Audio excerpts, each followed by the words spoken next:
Bismillahirrahmanirrahim. Bonjour chers étudiants, toujours en hématologie. On va continuer dans le cours des transfusions, bien des accidents transfusionnels. On avait vu précédemment dans les trois premières parties les accidents transfusionnels d'origine immunologique. Il nous reste dans ces parties-là les accidents dits non immunologiques. Toujours vous allez trouver tout le support dans la description pour télécharger. Toujours je vous invite chers amis à abonner pour recevoir ces vidéos durant toute l'année.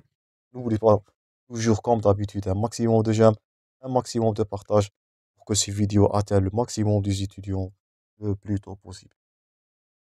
On va commencer les accidents non immunologiques. Notre premier accident, c'est le choc septique endotoxinique.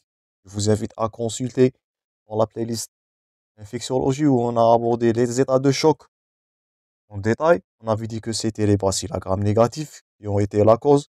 On va refaire un récapitulatif, cette fois-là dans l'aspect hématologique. Donc l'origine, il va prévenir bien, ça provient toujours des bactéries qui sont prélevées au moment du don.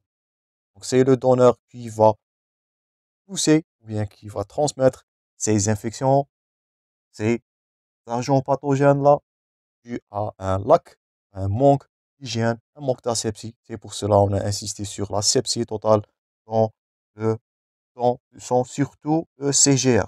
On avait dit que les risques endotoxiniques ou bien les accidents choquent la transmission des maladies. Elle a été transmise surtout sur les produits sanguins labiles, les CGR. On avait dit que les médicaments dérivés de sang, rarement, si on peut utiliser le terme, on va voir jamais des accidents de type infectieux. Donc c'est le CGR qui va poser problème là. Donc dans la physiopathologie, on sait que le CGR est conservé dans une température de 2 à 8. Donc ça, c'est la première partie.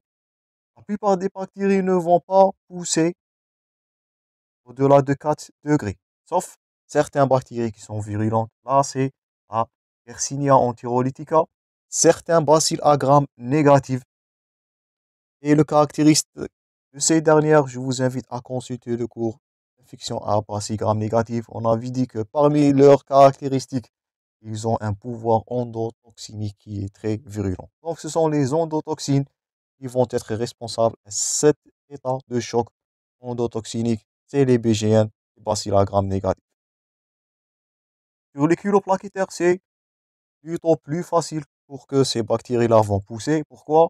On avait dit que le CP, il est à conserver dans une température ambiante de 20 jusqu'au 22 degrés Celsius. Ça serait plus facile pour que ces bactéries-là vont pousser, soit dans un CGR, un culoglobulaire, un concentré globulaire rouge, et plus facile dans un concentré plaquettaire.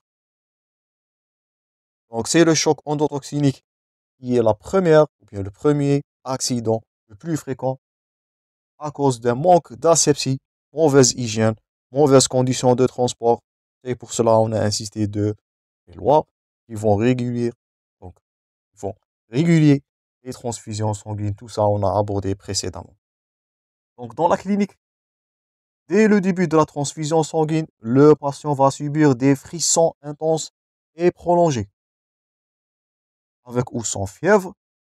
Il va avoir des cyanoses, des extrémités, des signes digestifs, des douleurs abdominales, diarrhée, vomissements, même des signes hémorragiques. Certains bacilles à gram négatifs sont responsables à quoi? Sont responsables à la coagulation intraveineuse disséminée.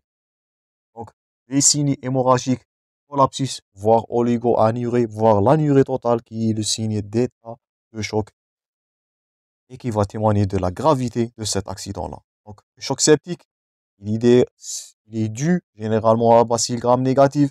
Dès le début de la transfusion, ces BGN vont sécréter des endotoxines qui sont responsables de toutes ces manifestations-là qui sont graves et vont voir altérer ou bien menacer le pronostic vital du receveur. La conduite à tenir toujours. Arrêter immédiatement la transfusion sanguine et garder. Donc tout ça, on avait abordé précédemment dans le choc hémolytique. Là, c'est plus primordial. Gardez votre dispositif de transfusion sanguine.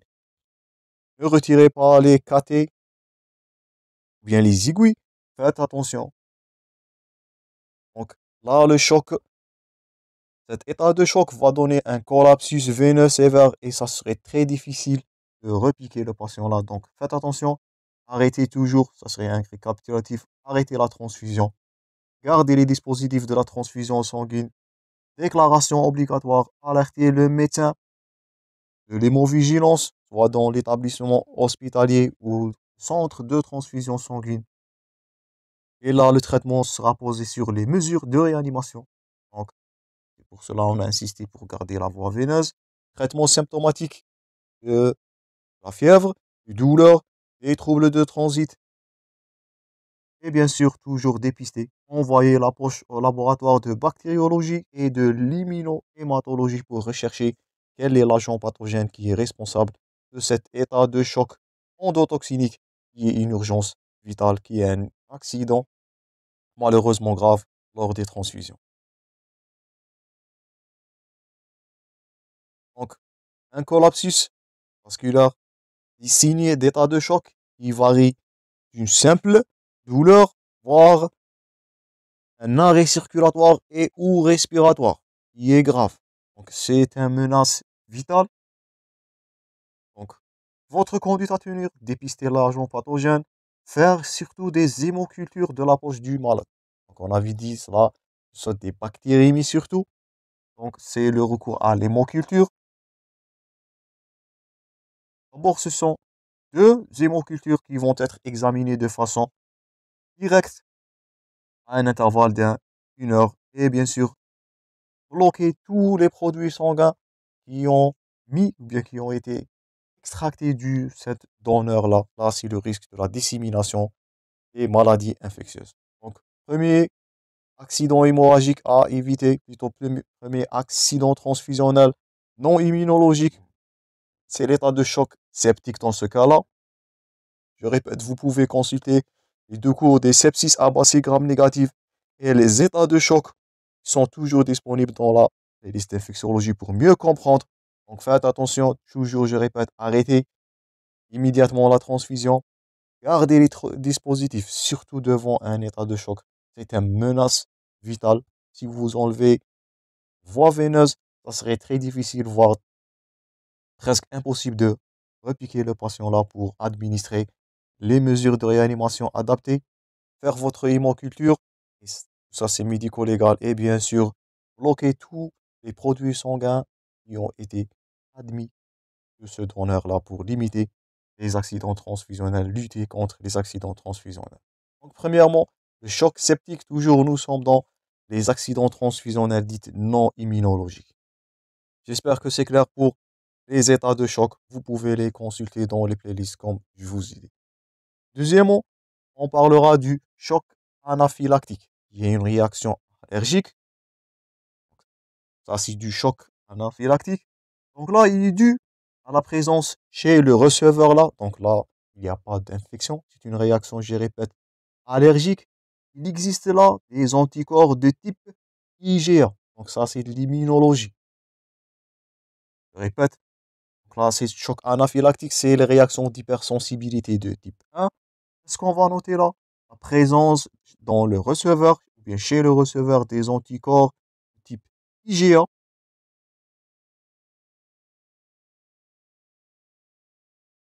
Voire des protéines sériques.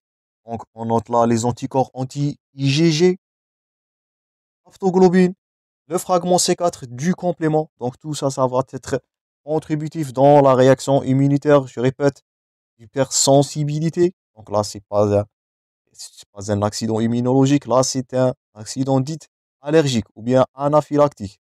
C'est la présence, je répète, des anticorps de type IgA chez le donneur qui sont sensibilisés contre certaines substances du donneur.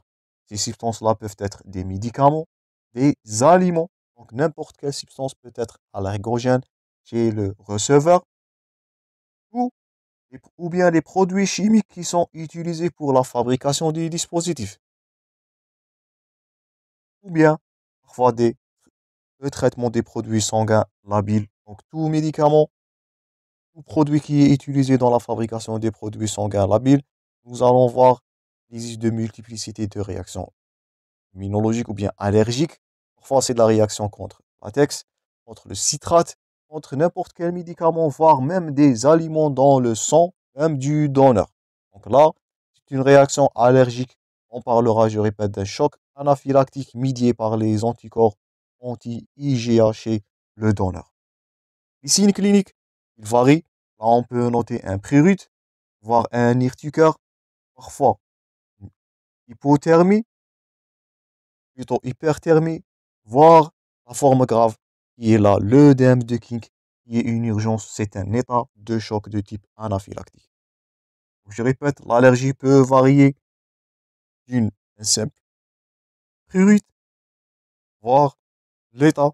Vous voyez là, l'œdème de King, qui est une urgence vitale, qui nécessite l'administration de l'adrénaline en urgence. Donc tout ça, vous pouvez le consulter dans la playlist d'immunologie où on a abordé les états d'hypersensibilité. Dans ce cas-là, c'est de type 1, donc c'est par médiation. Dans ce cas-là, des anticorps anti-IgA du donneur. Toujours la conduite à tenir, arrêtez la transfusion sanguine, gardez toujours les dispositifs, alertez le médecin et bien sûr faire votre mesure de réanimation. Donc un choc, soit qu'il est endotoxinique, ou bien septique, ou un choc anaphylactique, c'est là bien les mesures de réanimation qui devraient être mises en urgence, sinon ça va arriver jusqu'au l'arrêt cardio-respiratoire, comme on avait vu dans les complications. Donc, un choc anaphylactique, il peut varier d'une simple prurite, voire malheureusement l'œdème de Koch avec une hypotension sévère qui peut être mortelle.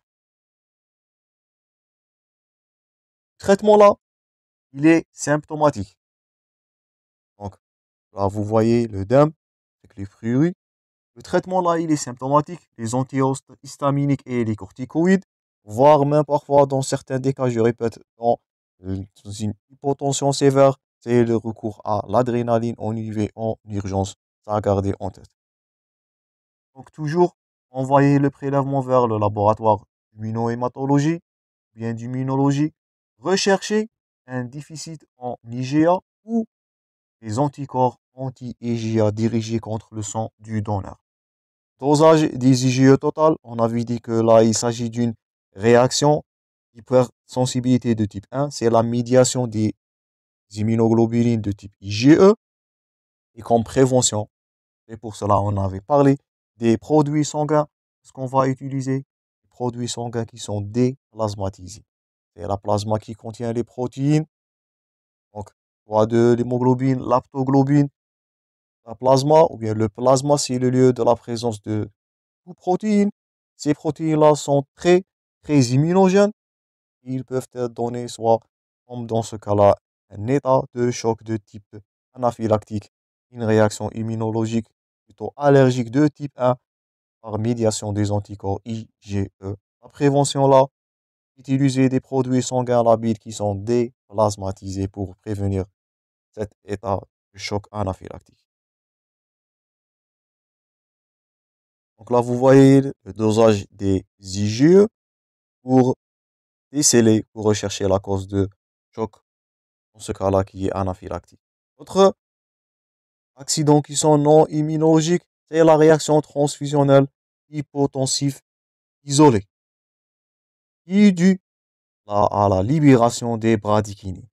Je répète, troisième accident ou bien quatrième, le troisième accident là, c'est la réaction transfusionnelle dite hypotensive. Elle va survenir, bien premièrement, elle est rare.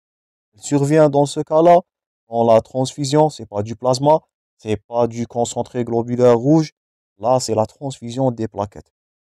Donc, lors de la transfusion des plaquettes, ces plaquettes-là vont libérer la bradykinine, qui sont responsables de quoi? À syndrome de l'hypotension. Là, vous voyez la libération de la bradykinine comme physiopathologie qui va aboutir à une hypotension. Donc, la clinique, au début de la transfusion sanguine, vous allez noter une hypotension, dyspnée, urticaire, voire buffet qui est vasomotrice, imprurite, diarrhée, nausée, mais sans fièvre. Je répète, là, c'est pas du choc septique, on n'a pas de fièvre. Là, on a une hypotension qui est, je répète, isolée. Donc, dans le choc anaphylactique, pour faire mieux la différence, dans le choc anaphylactique. Et dans le choc septique, c'était là une hypotension, mais elle est accompagnée avec soit d'un agent pathogène ou bien la présence des anticorps qui sont dirigés contre un antigène, un allergogène, si on peut utiliser le terme, mais dans la réaction hypotensive isolée. Donc là, on va noter une hypotension qui est notée bien seule, qui est isolée, qui est due à quoi? À la libération de bradykinin lors de la transfusion des plaquettes et qui reste un accident transfusionnel qui est rare. La plupart des accidents, on va noter choc septique qui est le plus fréquent, suivi par les états de choc dits anaphylactiques et réactions allergogènes. Donc là, pour traitement, qu'est-ce qu'on va administrer? On va administrer les inhibiteurs de l'enzyme de conversion de l'angiotensine, donc les IEC. Donc ça nous fait rappel en pharmacologie au cours des antihypertenseurs. Donc le premier traitement contre une hypotension qui est due à la libération de bradykinin, c'est les IEC, les inhibiteurs de l'enzyme de conversion. En prévention, là, on va utiliser des produits sanguins, ça c'est à retenir, qui sont des leucocytes. Donc, ce sont les leucocytes qui sont le lieu, bien qui vont sécréter ces bradykinines pour éviter la libération de ces bradykinines. C'est pour cela on avait parlé précédemment des produits sanguins dits qualifiés, phénotypés. Là, on va utiliser des produits sanguins des leucocytes. Donc, gardez-vous en tête, pour éviter un choc anaphylactique, c'est le plasma qui est le plus immunogène. On va utiliser des produits sanguins dits déplasmatisés. Ça, c'est à retenir. Pour éviter les réactions hypotensives qui sont dites isolées, on va utiliser des produits sanguins labiles qui sont des leucocytes. Donc ça, c'est, vous voyez là, dans les réactions non immunologiques, le, plutôt l'importance des produits sanguins phénotypés, voire même qualifiés. Donc ça, c'est tout pour cette première partie. On va aborder dans la partie suivante les accidents de surcharge et les accidents techniques avec la surveillance de la transfusion sanguine. Je vous remercie pour votre attention, chers amis. Je vous rencontrerai très prochainement. Je vous souhaite toujours le bon courage. Merci et à la prochaine.